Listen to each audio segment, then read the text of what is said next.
साहित्य विचार घडवतात आणि रंगभूमी त्या विचारांना जिवंत करते. आज काय साहित्य, रंगभूमी सांगतो. 99वं आपलं मराठी साहित्य संमेलन साताऱ्याला होतंय तुम्हाला माहितीच आहे. आणि जसं आपल्या पॉडकास्ट आणि अनेक व्हिडिओमध्ये मिलिंद जोशीजी आणि विनोद कुलकर्णी यांनी सांगितलं, की ह्या वेळेला अनेक विक्रम मोडले जाणार आहेत. तसंच तिकडे परफॉर्म करायलाही शिकायला गेलो एक या नाटकाची अख्खी टीम येतीये. आता रंगभूमी आणि विक्रम म्हटलं की एक नाव आपल्या डोळ्यासमोर येतंच. हो, प्रशांत दामले सर. प्रशांत दामले सर एक असं नाव, असं व्यक्तिमत्व आहे, ज्यांनी अनेक विक्रम नाटकाच्या स्टेजवर तोडलेत. तर आज आपण त्यांच्याबरोबर ते साहित्य संमेलनाला जे आपलं नाटक घेऊन येत आहेत, त्याबद्दल साधणार आहोत संवाद. नमस्कार सर.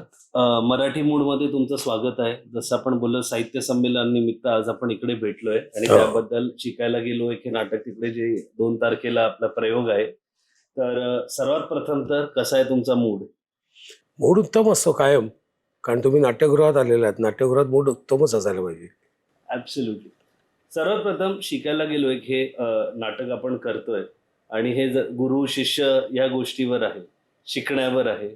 तर मराठी भाषा आणि संस्कृती ह्याच्याकडून आपण काय शिकलोय? म्हणजे आपण म्हणजे परफॉर्म करताना एवढे वर्ष, तर पहिलं थोडं त्याच्यावर सांगा. मुळात मराठी भाषा आपण जशी बोलावी तशी आहे, जशी वळवावी तशी आहे. रंगभूमीवर काम करत असताना बिलो द बेल्ट कुठलाही विनोद असता कामा नये, या तत्वाशी हे तत्व मी अतिशय घट्ट पकडून गेले 42 वर्ष काम करतोय.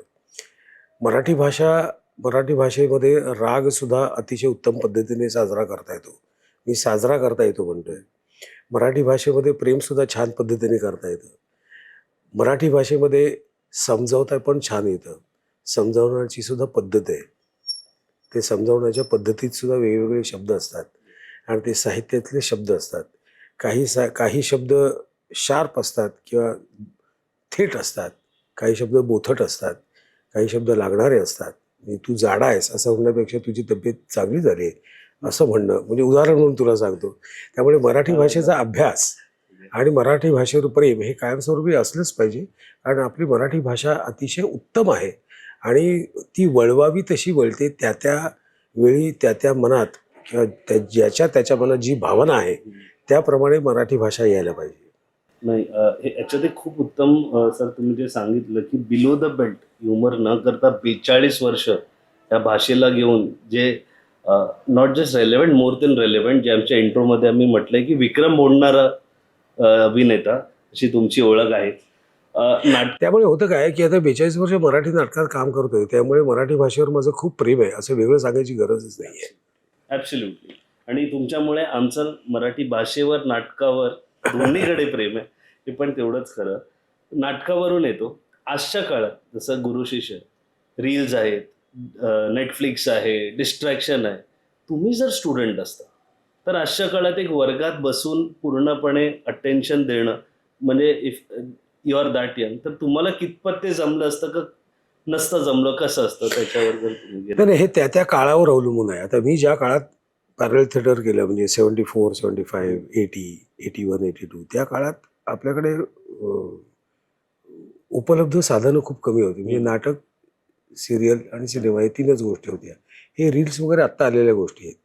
त्यामुळे आता ह्या काळात मी त्या काळासारखा कसा वागेन हे मी आत्ता सांगू शकत नाही. माझं होतं ॲज अ स्टुडंट म्हणून हे जी डिस्ट्रॅक्शन आहे इमिडिएट. नाही, डिस्ट्रॅक्शन आहे असं म्हणता येणार नाही. रील्स करता करता एखादी चांगली गोष्ट पण घडू शकते. मुळात रील्स करण्यासाठी एक वेगळी ताकद लागते. 5 सेकंदात तुम्हाला किंवा 10 सेकंदात तुम्हाला सब्जेक्ट सांगायचा असतो. म्हणजे पूर्वी जाहिरातीची बघ ना, 40 सेकंदात तुम्हाला अख्ख्या प्रॉडक्टबद्दल माहिती द्यायची असते. 20 सेकंदात अख्ख्या प्रॉडक्टमध्ये माहिती द्यायची असते. तसं तुम्ही रील्समध्ये 5 सेकंद, हां, त्याची सस्टेनिंग पॉवर किती हा वेगळा विषय चर्चेचा होऊ शकतो. पण तुमची बुद्धी चालू राहते. बुद्धी चालू म्हणजे आपण प्लस पॉईंट बघायचं झालं तर बुद्धी चालू राहते रील्समुळे. त्यातून निष्पन्न काय होतं, त्याच्यातून कोणाला किती पैसे मिळतात किंवा किती काळ तुम्ही हे करू शकता किंवा किती वर्ष करू शकता, ही खूप वेगळी गोष्ट आहे. ही खूप वेगळी आणि त्याच्यावर वादविवाद पण होऊ शकतात. हो, नाही का? कमेंट्समध्ये होतील पण. ते होतातच. पण म्हणून रील्स वाईट आहे असं मी म्हणणार नाही. पण तुम्हाला नक्की काय करायचं आहे हे यंग जनरेशननं ठरवायला पाहिजे, की तुम्हाला रील्समध्येच तुम्ही खुश आहात की तुम्हाला काही नाटकात काम करायचं आहे, अभिनय शिकायचं आहे, गाणं शिकायचं आहे. कारण तुम्हाला जेव्हा नाटक करता तेव्हा त्यासाठी एक वेगळी तपश्चर्या लागते. गाणं करता तेव्हा त्याच्यासाठी एक तपश्चर्या लागते. त्यामुळे रील्स करताना काही लोकांना जर वेळ लागत असेल तर मला वेळ लागणार नाही, कारण मी 40 वर्ष हेच करत आलो आहे. फक्त रील्सच्या ऐवजी नाटक करत आलेलो आहे. बरोबर आहे की नाही? बरोबर. त्यामुळे रील्स वाईट आहे असं म्हणणार नाही, पण निश्चित काय करायचं आहे हे यंग जनरेशननं ठरवायला पाहिजे. कुठलं असं पुस्तक आहे जे वाचून तुमचा दृष्टिकोन बदलला, का ज्या पुस्तकांनी तुमच्यावर खूप जास्त एक म्हणतो ना इम्पॅक्ट केलं? खरं सांगायचं ना तर प्रत्येक मी स्क्रिप्ट संहिता माझी नाटकाची हे माझं पुस्तक आहे. माझ्या नाटकाची संहिता, कारण दर 2 महिन्याला मी नवीन संहिता वाचत असतो आणि त्या संहितेमधलं काही ना काहीतरी मला डेफिनेटली मिळत असतं. एखादं कॅरेक्टरायझेशन मिळत असतं, कॅरेक्टर मिळत असतं, स्वभाव मिळत असतो, किंवा त्या लेखकाला काय म्हणायचं आहे हेही आपल्याला कळत असतं. काही वेळेला लेखक गणतो. म्हणजे कसं होतं की म्हणजे भाजी अर्धी कापून झाल्यानंतर आता पुढे काय करायचं असा काही वेळा प्रश्न पडतो नववधूला. कुठली भाजी आहे ती कळायची. हा, म्हणजे आता ह्याच्यात आधी मिरची टाकायची का आधी फोडणी टाकायची का आधी हळद टाकायची, हा गोंधळ होतो ना. तसं काही वेळेला लेखकांचा गोंधळ होतो, पण टप्प्याटप्प्याने हळूहळू तो सुधारण्याचा भाग आहे. तुम्ही या क्षेत्रामध्ये जितकं जास्त काम कराल ना तेवढं जास्त शिकू शकता आणि शिकायची तुमची कायम तयारी पाहिजे. जसं तुम्ही बोलला नाटक हे तुमच्यासाठी प्रत्येक नाटक पुस्तकासारखं, आणि मला माहिती आहे सगळीच तुमची नाटक केलेली तुमच्या आवडीचीच असणार. एक पुस्तक म्हणून कुठला तुमचा पुस्तक आहे जे आवडीचं आहे, त्याचा नाटक का अभिनेता म्हणून नाही, की एक व्यक्ती मला एक अतिशय आवडणारं पुस्तक जे मला आजपर्यंत त्याचा अर्थ कळलेला नाही ते म्हणजे गुरुचरित्र. मी तामसी गुरुचरित्र वाचतो, पण मला शेवटपर्यंत कळत नाही. तामसी म्हणजे खूप 4-4.5 तासाची बैठक लावावी लागते त्याला.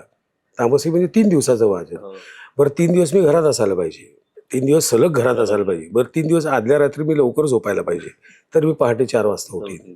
हे जमेपर्यंत खूप वेळ जातो, पण जेव्हा जमतं तेव्हा मी वाचतो. पण हे एकमेव गुरुचरित्र असं आहे पुस्तक की जे मी रेग्युलर वर्षाला 1-2 वेळा तरी किमान वाचतो आणि त्यातून मला निष्पन्न काही होत नाही. दिसणारा त्याचा फायदा एवढाच आहे, दिसणारा फायदा. हे आपण म्हणतो ना की हे वाचल्यानंतर मला ह्याच्यावर माझ्या मनावर हा परिणाम झाला, माझ्या मनावर तो परिणाम झाला. मला दिसणारा फायदा असा आहे की मला तू 100 पानाची संहिता दिलीस ना तर माझी 4 दिवसात पाठ होते, कारण तो कॉन्सन्ट्रेशनचा भाग आहे. गुरुचरित्र वाचणं हा कॉन्सन्ट्रेशनचा भाग आहे ना. बोट ठेवून वाचायला लागतं. आपण लहानपणी वाचायचो ना, हा बोट, त्यात स्वल्पविराम आला, उद्गारवाचक चिन्ह आलं, वरती टिंब आलं, अनुस्वार आला, उद्गार, सगळं क्वेश्चन सगळंच आलं ना. मग ते बोट ठेवून वाचण्याचा जो भाग आहे त्यामुळे तुम्ही फुल कॉन्सन्ट्रेशन होता. फुल कॉन्सन्ट्रेशन झालं तरी ते संस्कृतमध्ये असल्यामुळे ते कळेलच अशातला भाग नाही. पण ती जी लगन आहे 3-3.5 तास बसायची मांडी घालून, ती मला इथे नाटकात उपयोगी पडते. पण फायदा तर होतोच, म्हणजे डेफिनेटली. एक तर शांतता होते, मनाला शांतता मिळते आणि हा दिसणारा फायदा आहे. आपण नेहमी त्याचा काय फायदा आहे, तर हा दिसणारा फायदा.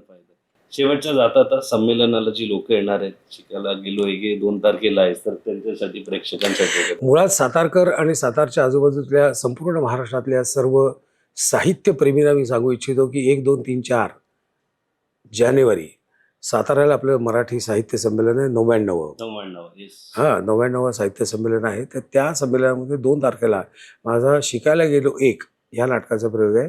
हे नाटक दमांच्या एका कथेवर अवलंबून आहे आणि त्या कथेमध्ये अजून काही भर घालून आमचा लेखक दिग्दर्शक अद्वैतने हे नाटक बनवलेलं आहे.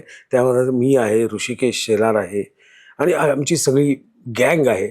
तर तुम्ही निश्चितपणे या आणि मोठ्या संख्येने या. खूप मोठ्या संख्येने येऊ नका, कारण नाटक बघण्यात जास्त मजा आहे ऐकण्यापेक्षा, कारण आमचा गाण्याचा कार्यक्रम नाही आहे, नाटक आहे.